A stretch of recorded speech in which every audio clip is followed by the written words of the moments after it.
Welcome to the Orange Coast Unitarian Universalist Church on this Martin Luther King Sunday. My name is Jan Mabey. I am your worship associate today. I am joined by Beth Stuyvesant, our Director of Music Ministries, and Karen Magoon-Pearson, our Director of Religious Education for Children and Youth, in welcoming you this morning. Our minister, Reverend Sean Wilshire, is not leading the service today, but she has a special message for you. Hello, Roomers and Zoomers. So I'm away this week, but my spirit is with you. For those of you who are new to the church, maybe you're just checking us out or curious about Unitarian Universalism, welcome. Glad you're here. You are in for a treat. This is a wonderful, friendly, fabulous, just all-around spectacular community. I hope you can get to know them, because it can be kind of tough to get to know a new community. But here's the thing, just hang in there, join in one of the activities, and before long, you'll get to know people, and then this becomes your church. Well, today we've planned a wonderful service for you, just blending music and word to bring together a helpful and hope-filled message. We hope it will feed your soul. So without further ado, let's go. We would also like to recognize the many volunteers that have helped put together this service today. In addition, this morning, we are delighted to have Akbar Hassani, a lifelong student of religion, philosophy, and science. Akbar's vocation as an engineer gives him systematic thinking abilities. He polished his entrepreneur zeal with an MBA from Case Western University. He owns and operates a manufacturing business that makes industrial pumps in Irvine, California. He also resides in Irvine with his three daughters and only one wife. Not to forget the loudest member of the family, Zazu, a pet conure parrot. He has been serving as the executive director of the Newport Mesa Irvine Interfaith Council since 2019.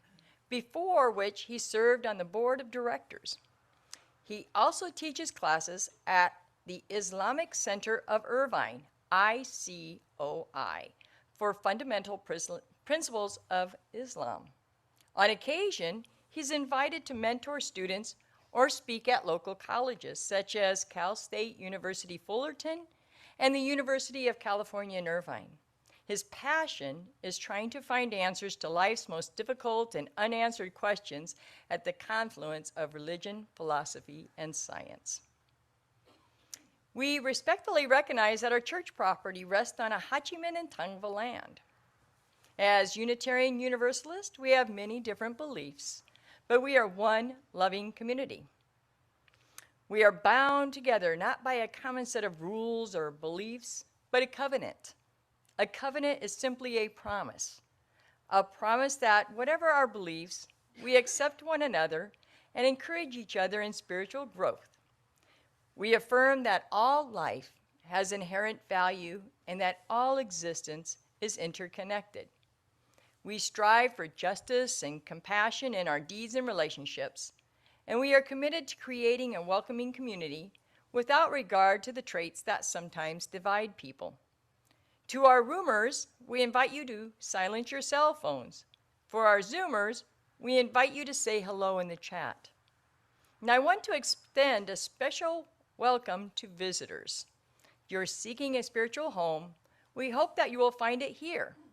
Later in the service, we will have an opportunity for you to introduce yourself if you'd like to do so. We begin our worship with the lighting of the chalice, and this morning I'd like to invite Adam Goldman to come up here to light our chalice. Adam has been a member of our church for over 20 years. He enjoys Scrabble, writing, and mental health advocacy. As he lights our chalice, let's say our unison affirmation together. Love is the spirit of this church, and service is its law. To dwell together in peace, to seek truth in love, and to help one another. This we affirm together.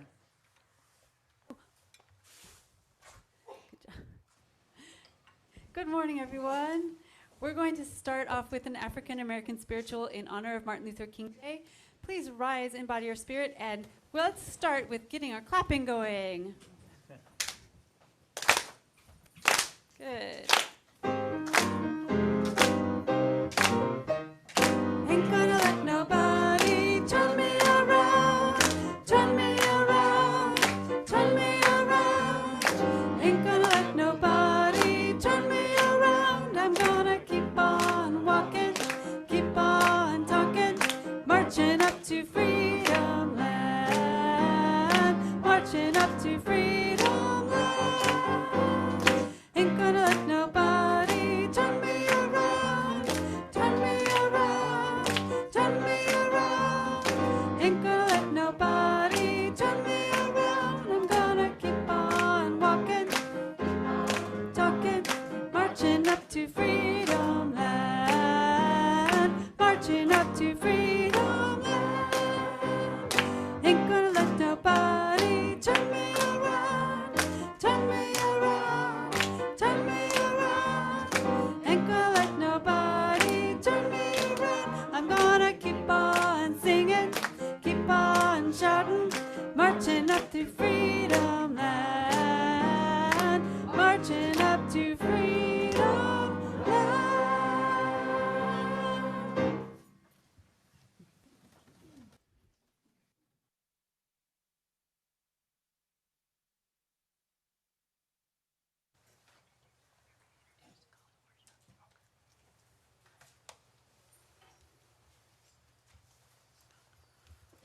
Good morning, everyone. We're going to now have call to worship, which in Islam is called adhan, and that is a reminder for the 5 daily prayers that Muslims offer. Now, if you're in a Muslim country, you're going to hear these played out from the minarets of masjids or mosques.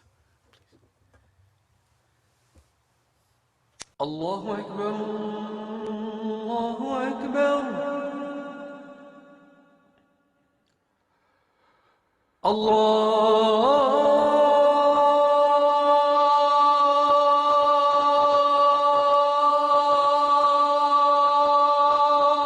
أكبر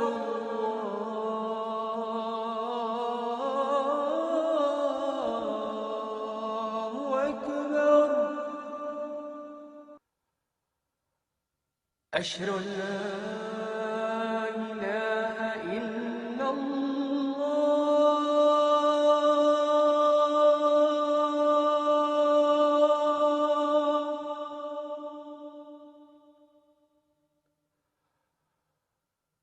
أشهد أن لا إله إلا الله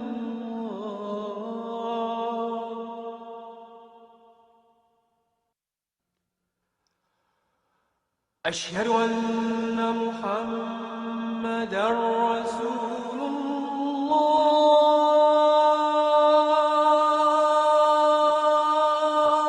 الله أشهد أن محمدًا رسول الله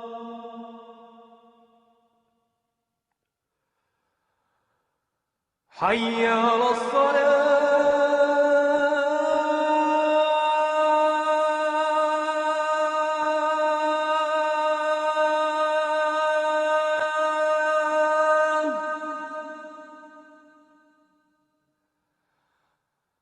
حي على الصلاة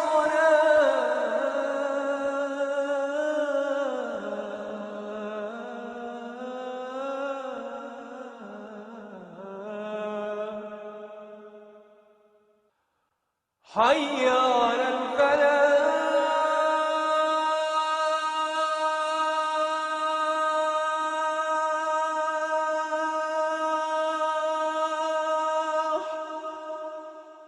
حي على الفلاح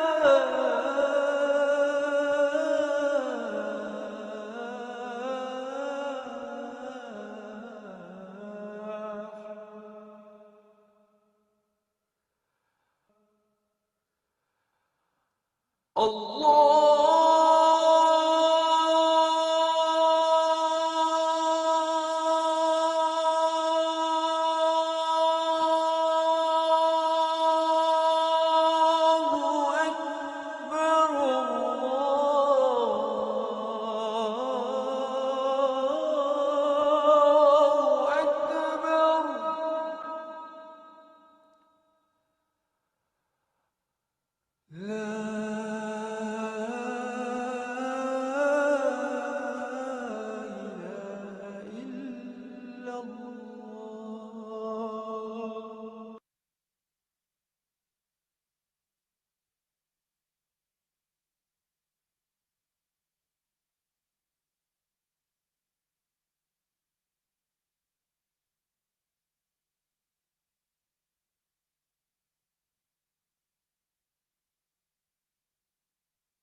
Morally, I was led to nonviolence because I felt that it was the best moral way to deal with the problem. We were seeking to establish a just society.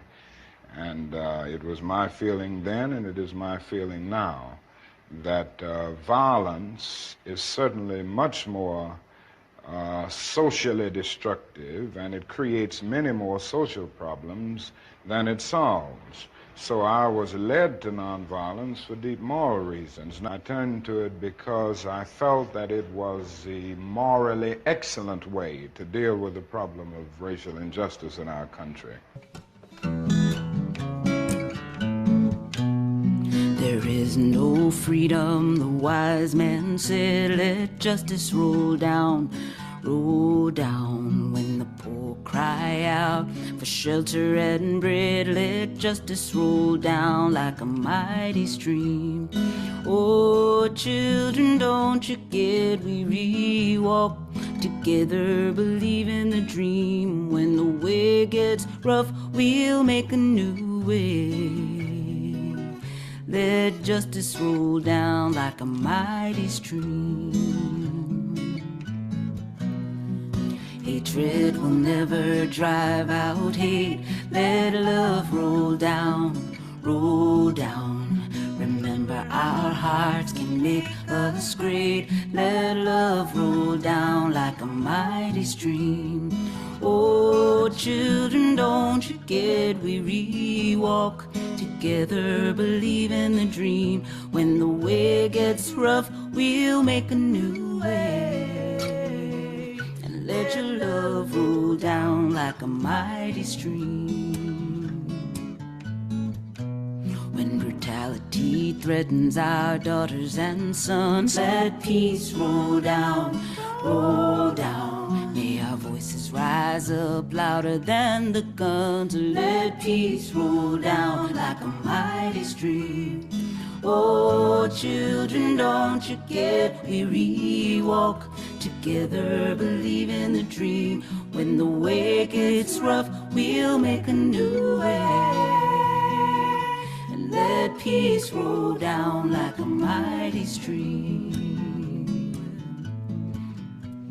Step by step, one by one, let justice roll down, roll down. They can kill the prophet, but the dream lives on. Let justice roll down like a mighty stream. Oh, children, don't you get weary, walk together, believe in the dream. When the way gets rough, we'll make a new way. Let justice roll down like a mighty stream.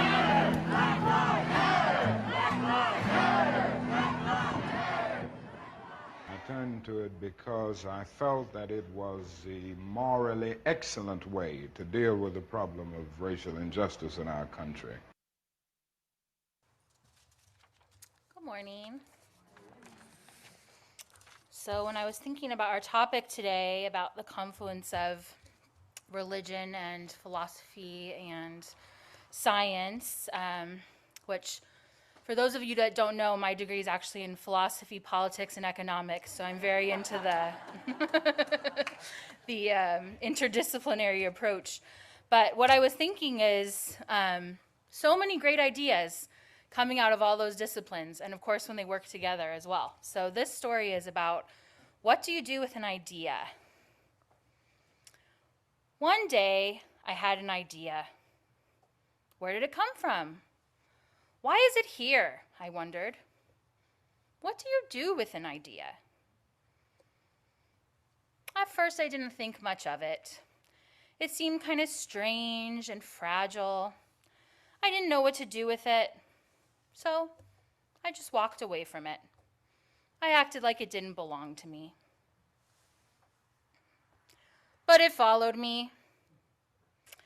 I worried what others would think. What would people say about my idea?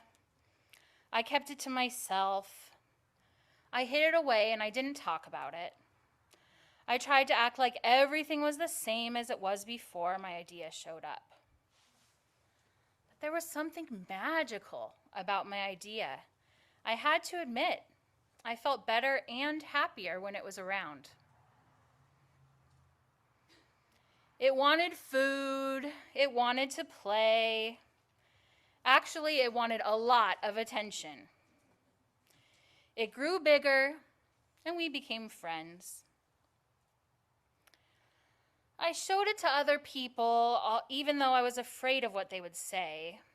I was afraid that if people saw it, they would laugh at it. I was afraid they would think it was silly. And many of them did. They said it was no good. They said it was too weird. They said it was a waste of time and that it would never become anything. And at first, I believed them. I actually thought about giving up on my idea. I almost listened to them. But then I realized, what do they really know? This is my idea, I thought. No one knows it like I do. And it's okay if it's different and weird and maybe a little crazy. So I decided to protect it, to care for it. I fed it good food, I worked with it, I played with it, but most of all, I gave it my attention. My idea grew and grew, and so did my love for it. I built it a new house, one with an open roof where it could look at the stars, a place where it could be safe to dream. I liked being with my idea. It made me feel more alive, like I could do anything. It encouraged me to think big and then to think bigger. It shared its secrets with me. It showed me how to walk on my hands. Because, it said, it is good to have the ability to see things differently. I couldn't imagine my life without it. Then one day, something amazing happened. My idea changed right before my very eyes. It spread its wings, took flight, and burst into the sky. I don't know how to describe it, but it went from being here to being everywhere. It wasn't just a part of me anymore. It was now a part of everything. And then I realized what you do with an idea. You change the world. Now we're going to be singing our children and their teachers out to the religious education classes after I light the children's chalice.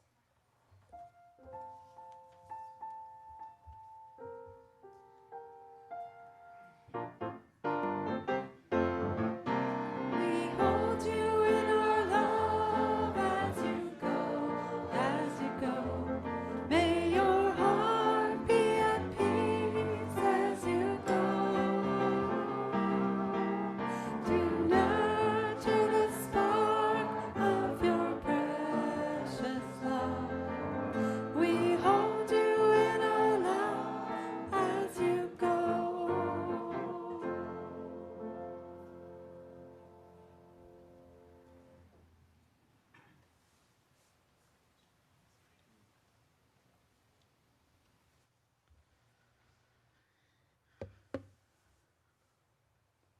So for reading and meditation, we'll focus our attention on these verses from Quran.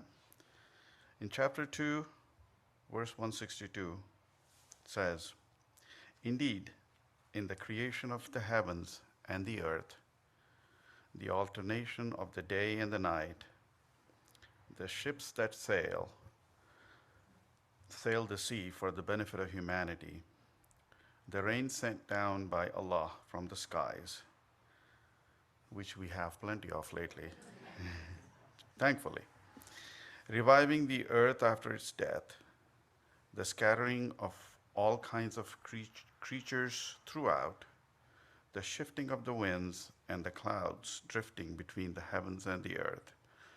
In all of this are surely the signs for people of understanding. And then in chapter 88, from 17 to 21, the verses read as follows. Do they not reflect, or do they not ever reflect on camels, how they were masterfully created? And the sky, how it was raised high, and the mountains, how they were firmly set up, and the earth, how it was leveled out.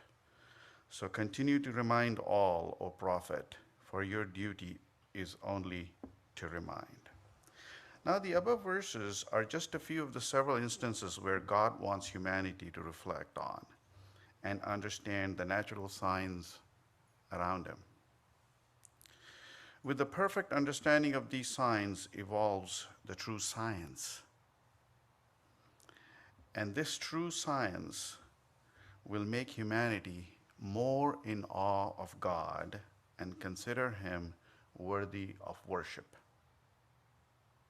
So Quran invites humanity to find God through the study of his signs, which is the science. An imperfect understanding of the same signs will lead to arrogance, which may make human beings think that God is irrelevant or even non-existent. So I just want us to think for a couple of moments on this.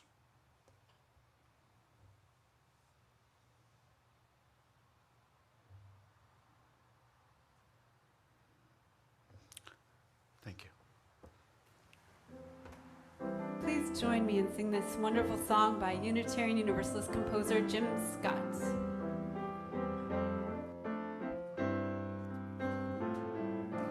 Let this be a house of peace, of nature and humanity, of sorrow and elation. Let this be our house, a haven for the healing, an open room for question and our inspiration. Let this be a house of peace. Let this be a house of peace. Let this be a house of freedom, guardian of dignity and worth held deep inside us. Let this be our house, a platform for the free voice, where all our sacred differences here shall not divide.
Assalamu alaikum, everyone. I greet you with the Islamic greeting of peace for all of you. Thank you for inviting me again. Being invited a second time in less than a year is an honor. It is also a trust that Reverend Sean and you all have placed in me that I hope I can live up to. I'll try hard not to give in to complacency because I'm beginning to feel at home here.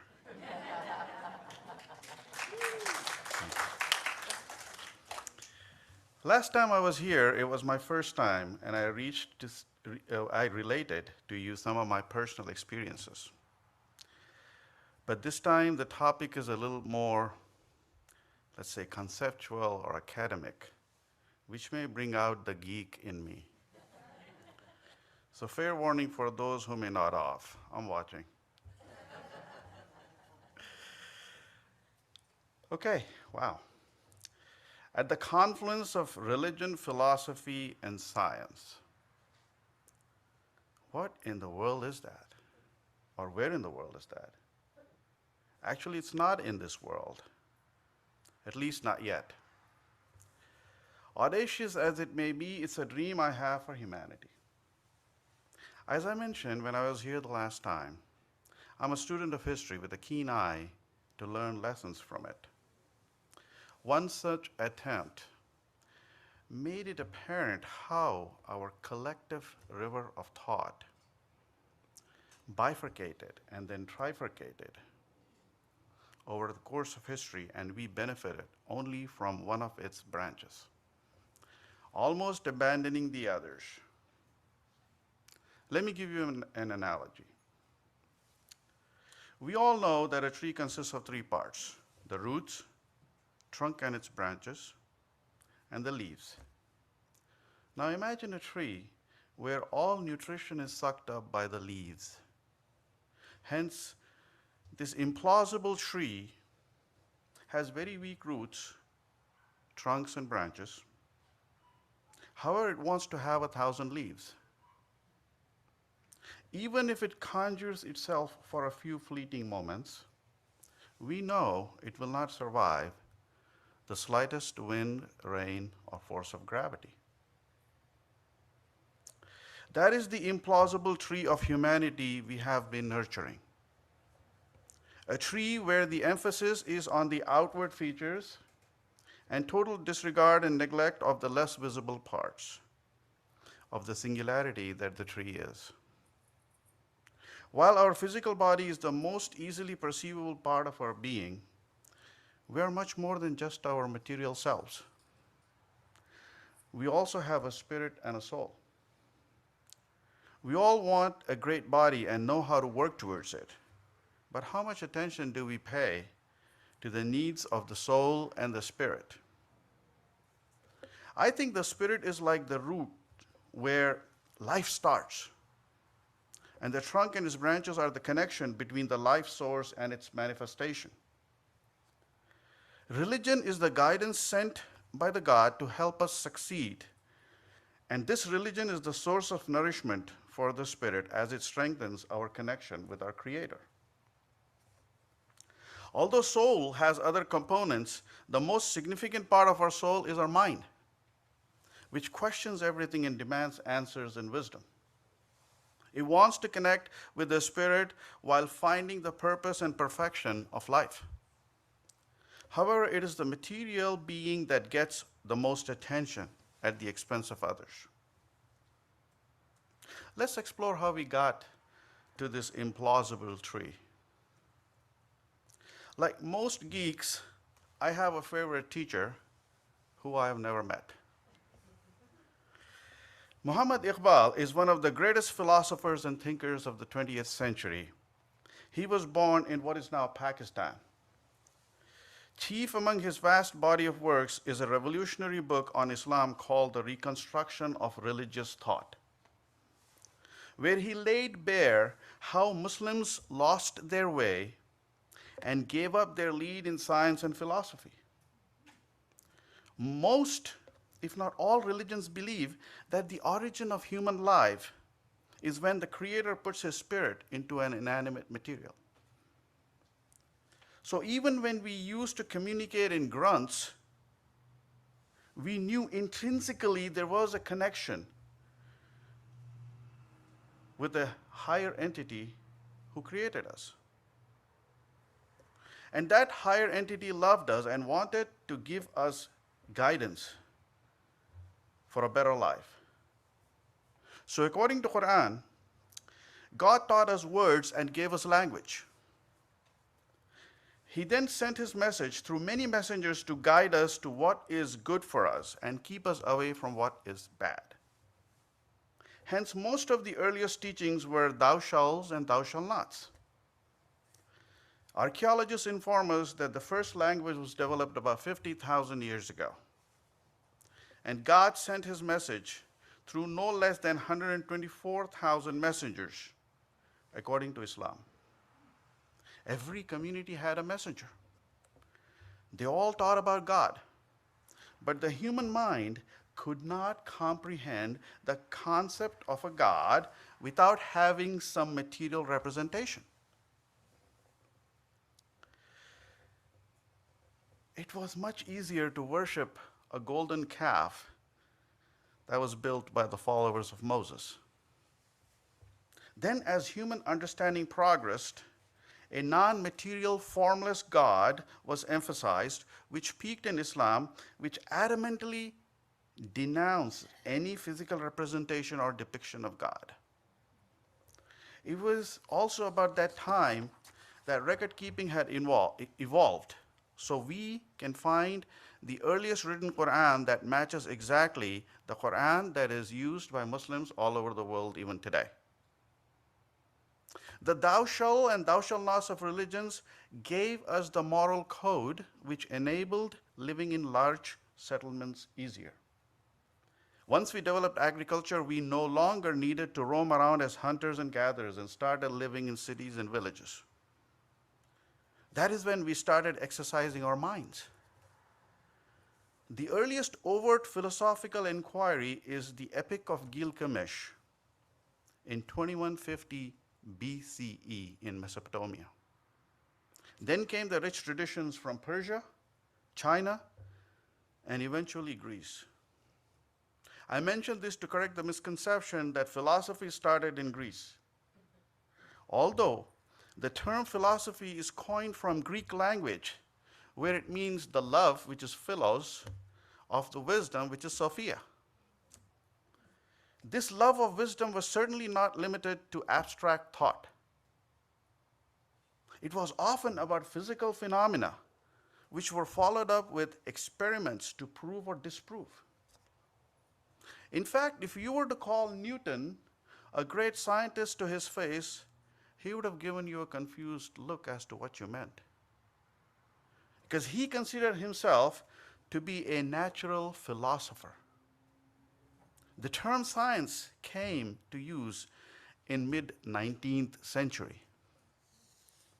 Now, something strange began to happen with the advent of science, which originated in philosophy.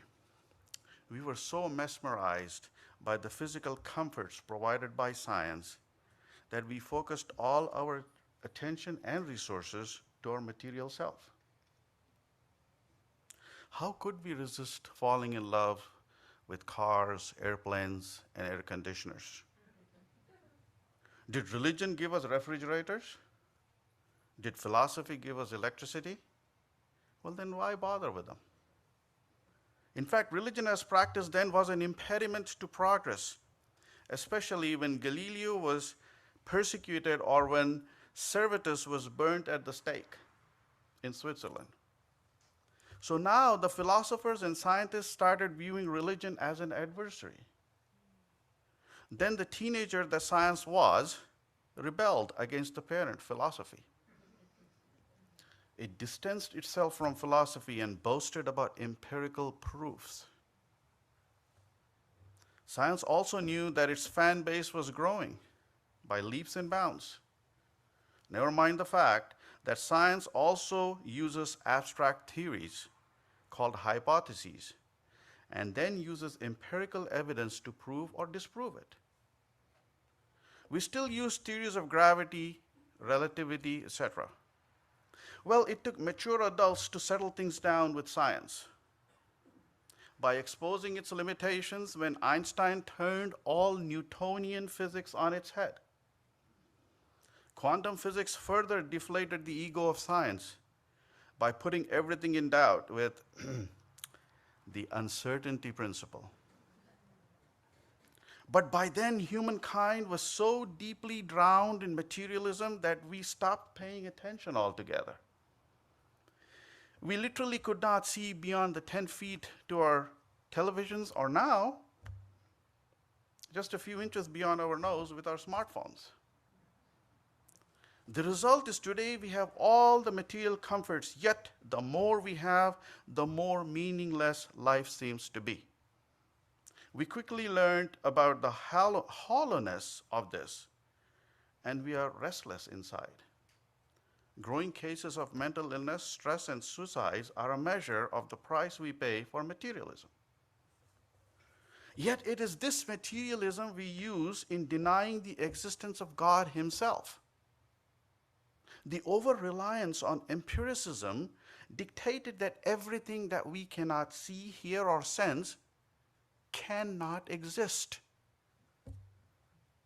If only they truly understand science, they will know that the faculties that they rely on are extremely limited in their scope. A dog has better hearing range of frequencies than a man. The wavelength of light ranges from picometers, which is 1/1,000,000th of a meter, to kilometers. And of that range, we can only see between 400 to 700 nanometers in wavelength, which is a fraction of 1%. With such narrow visibility, we are arrogant enough to declare that God does not exist since we cannot see Him, or since He does not fit neatly into that tiny peephole of perceivable faculties that God gave us. Muhammad Iqbal criticized science by saying that we must not forget that what is called science is not a single systemic view of reality. It is a mass of sectional views of reality, fragments of total experience which don't seem to fit together.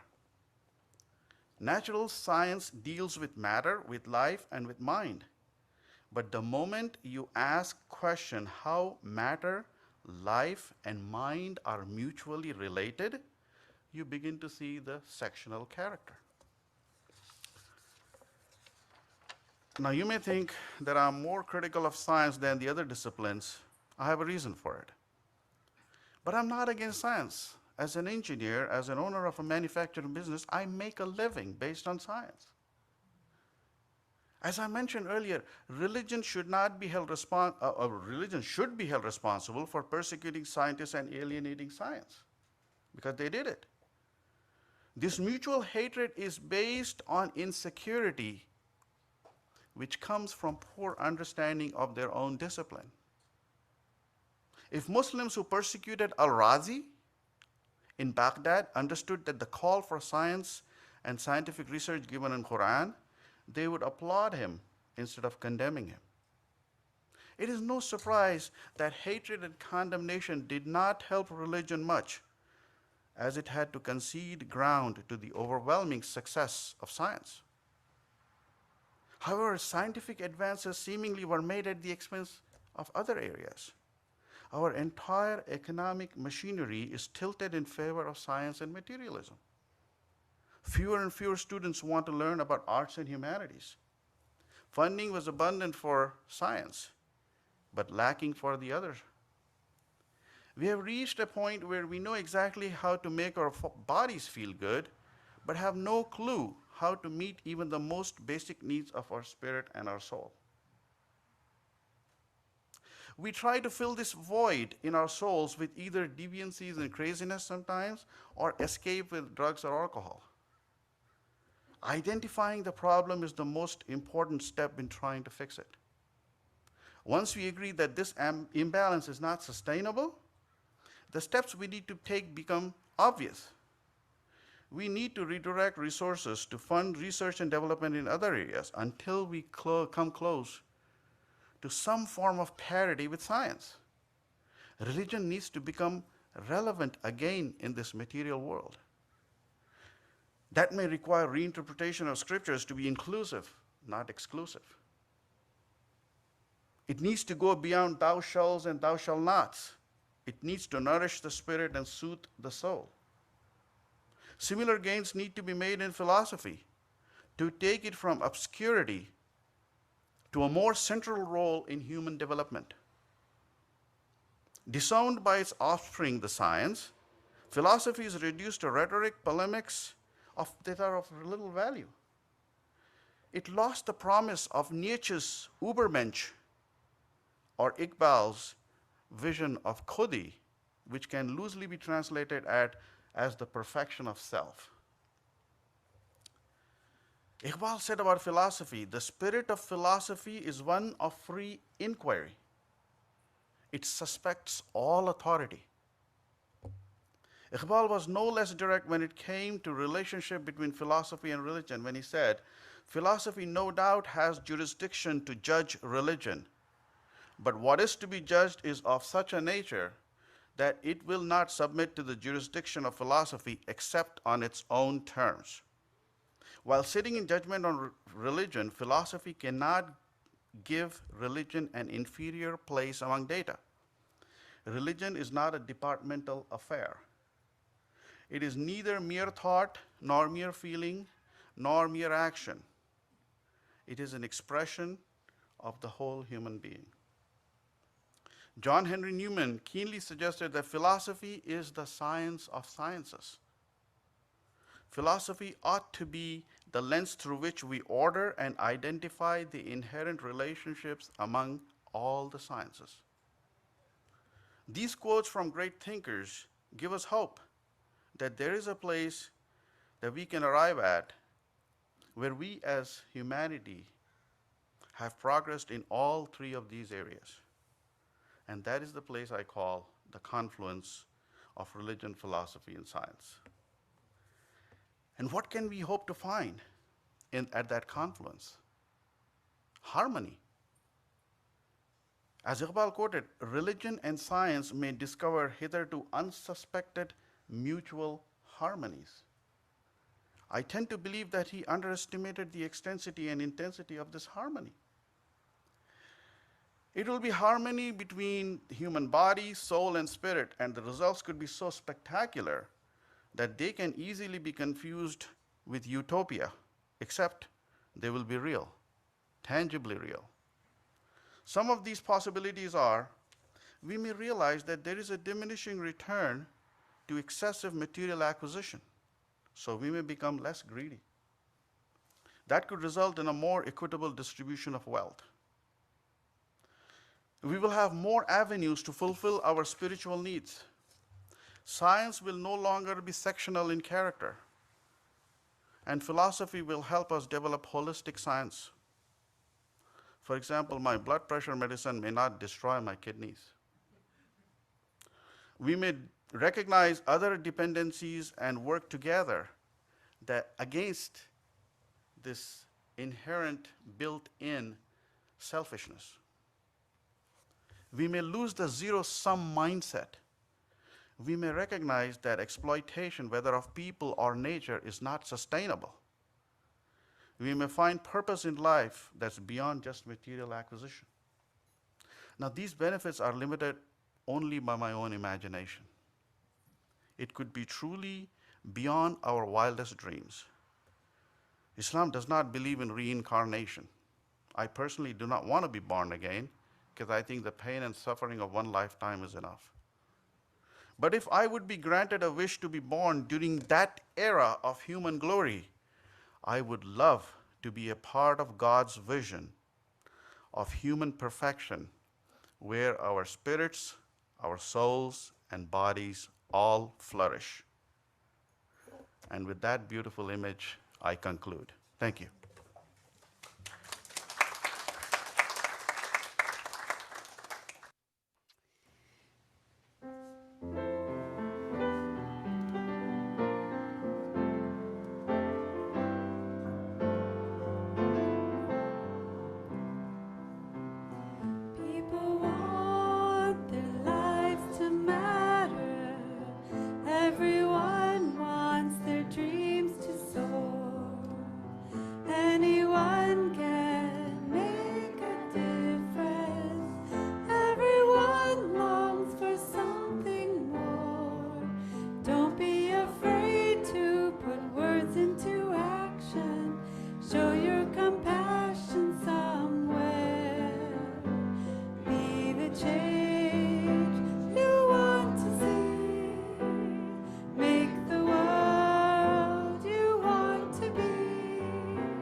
graciously warm. When you engage, you'll be the change. Let's arrange to be the change.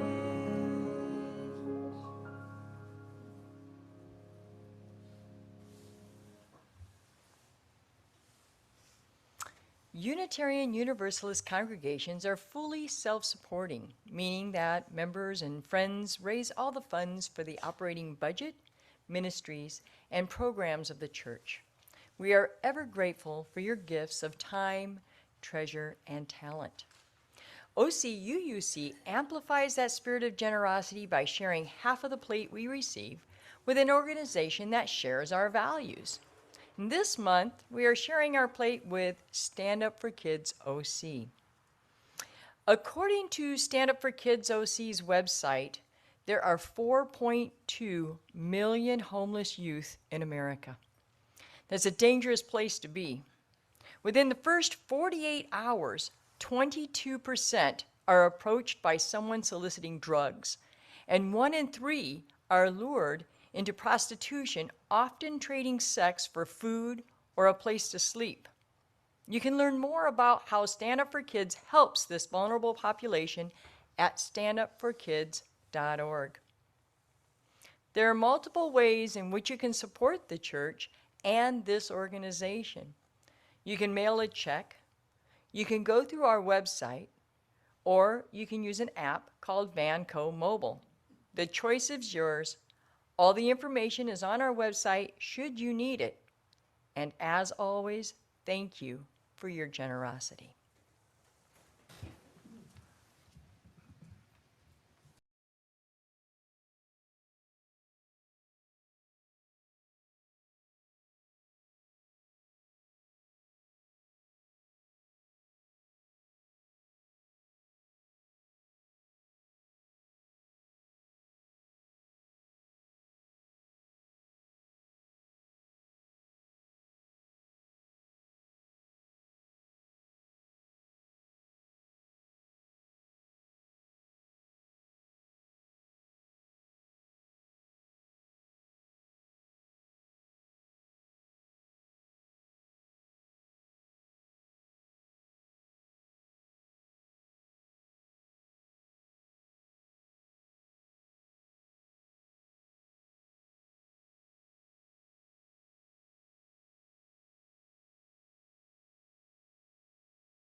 We are going to sing our offertory response song. This is a song that puts our intentions into words and expresses our gratitude for the many gifts we share. Gather together, we gather as one, for peace, love, and justice for everyone. We give from our hearts to show that we care. We can change lives with what we share.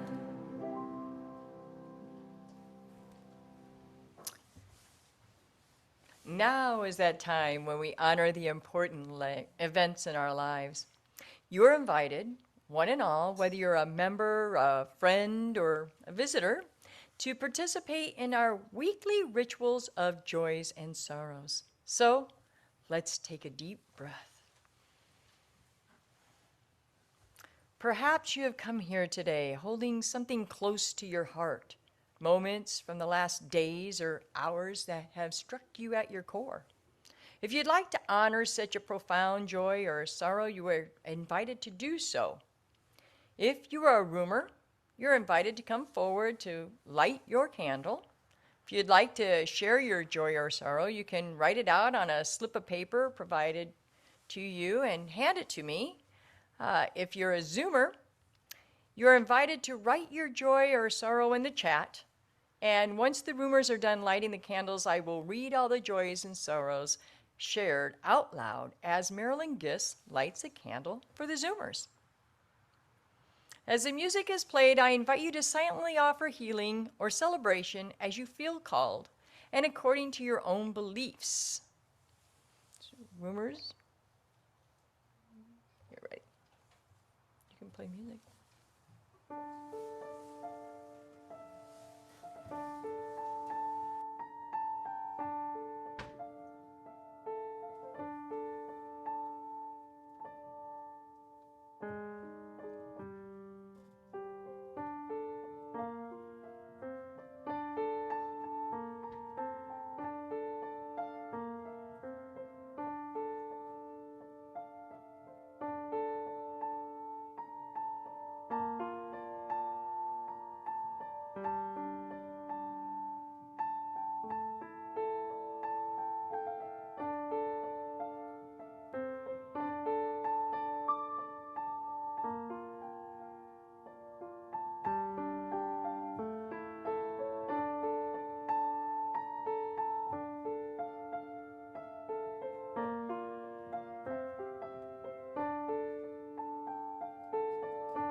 So we'll start with our Zoomers. Donald M., please light a candle of sorrow. I have lost both of my brothers within the last year, David in July and Daniel last week. Lori K. is remembering my mother, Jean Elizabeth, on her birthday today. She passed 23 years ago. So. Okay. Now. Donna M. has both a joy and a sorrow. Her sorrow is that her mother passed away before Christmas. But her joy is that she had 95 loving years on this earth and passed peacefully. I am blessed. Erin Neustadt has a candle for hope and prayers. My cousin Howard, as he undergoes treatment for metastatic lung cancer. I'm so sorry. Dolly D. has a candle of sorrow. My tax man of 40 plus years has passed. Best advice. Man event. I'm not sure if I'm reading that correct. Best advice man ever. I think that's what it says. Sorry about that. Peggy P. has a joy. And her joy is that her niece invited her to help pick out a wedding dress yesterday. She said, as a mother of 3 sons, I rarely get to enjoy girly experiences, and it was fun. Okay. So, and then, we have some more. Thank you very much. Craig P. has both a joy and a sorrow. And the sorrow is for the news of 60,000 Chinese deaths due to COVID-19 since December 1st, 22. Wow. And the joy is for the Ukrainians' fight for freedom. Yay. And then, maybe I say this right, Biquan? Bequin? Beatrin L. She has a joy. Next weekend is Lunar New Year. After being impacted by COVID for 3 years, China is finally opening up and millions can unite with their families. I wish everyone in China impacted by this wave of COVID stays safe and healthy. Thank you. Okay, let us hold in love all the joys and celebrations and all the hurts and sadness, both spoken and silent. Let our joys remind us to be thankful for our concerns remind us for hope, and our joys remind us to connect. Let all these moments remind us that we are not alone. I'd like to invite Marilyn up, and please join her in a spirit of prayer.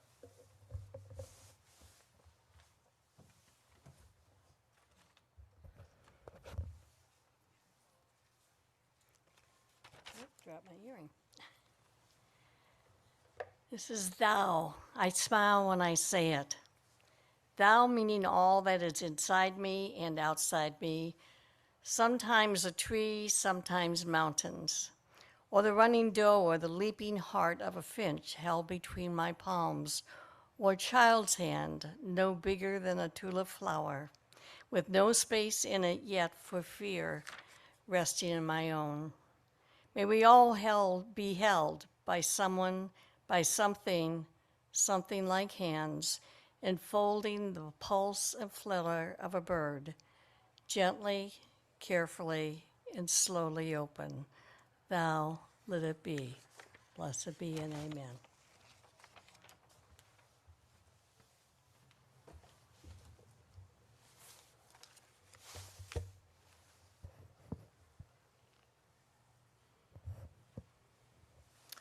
Let us join together as we extinguish the flame of our chalice and say together, we extinguish our chalice, but not the light of truth, the warmth of community, or the fire of commitment.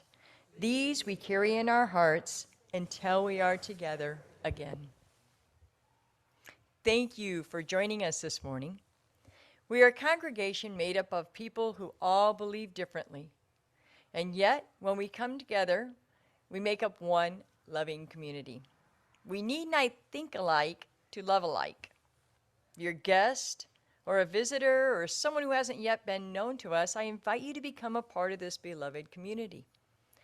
If you're a roomer and so inclined, please stand, and Beth will bring you a microphone over so that the Zoomers can hear you introduce yourselves and where you're from. And to our Zoomers, we encourage you to write your name in the chat so we know where you're from. So do we have, okay.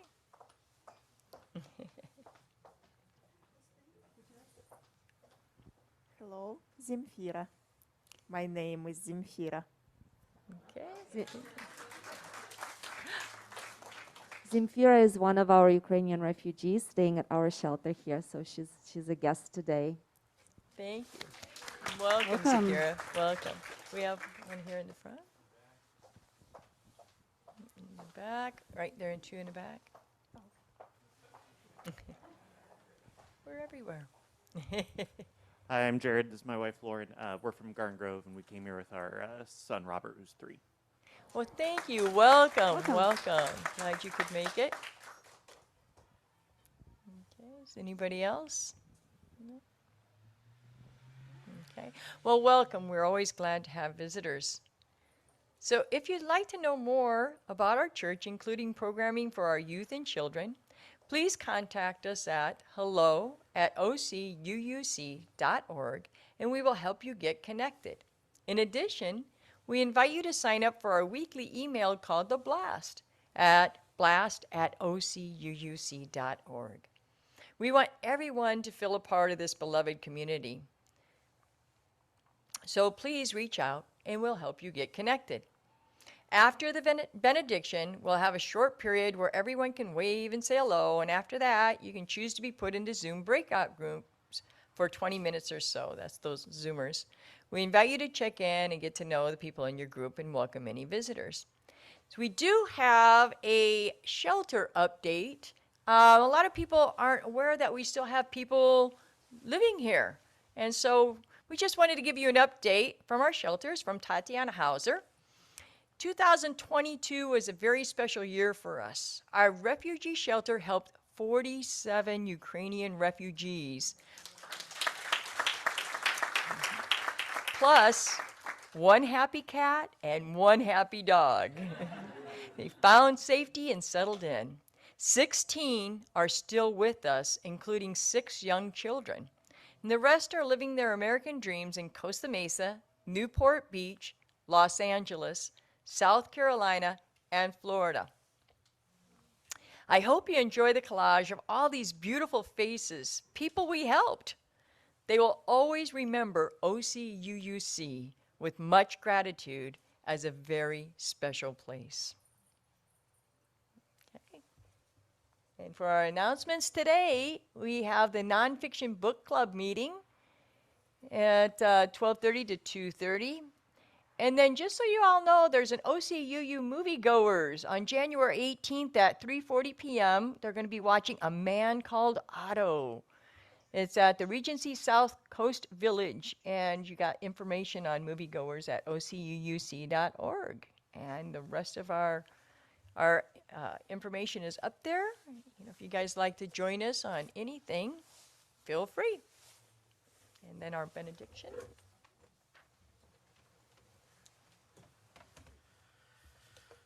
Well, before I start the benediction, can we give a big applause to Jan, Beth, Steve, and all these wonderful singers? Thank you very much. You really make this program so beautiful. It's incredible. Thank you. Please join me in a short supplication. Dear beloved God, we as humanity are in dire need of your guidance. So please guide us so we can deal with the problems that we face on many fronts. Allow us the ability to overcome these problems in a way that's best for us and others, and make us learn our lessons so we do not repeat the behavior that got us into these situations. O merciful God, please make this world a better place for us and our children. Give us the wisdom to realize that war and fighting does not solve problems in the long run, and to recognize that we as humanity will sink or swim together. Dear God, please make us understand that we cannot turn a blind eye to justice anywhere against anyone in the world, because the only sustainable peace comes from justice for everyone. Give us the courage to speak out against the injustices, whether those are in Ukraine, India, Yemen, or our own homeland against minorities or women. Dear God, distribute from your immeasurable love so we may love our family, friends, neighbors, close and across the globe. Above all, God, give us the ability to love ourselves first, and then let that love overflow from within so we can all live in abundance of love. Amen.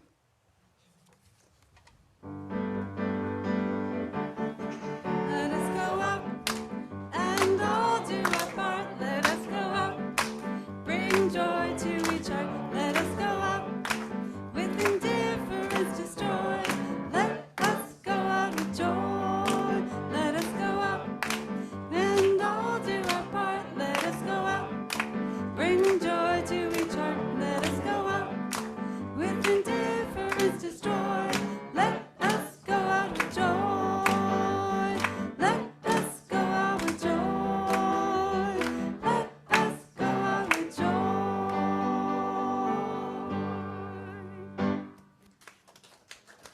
This service is over. Let our service continue.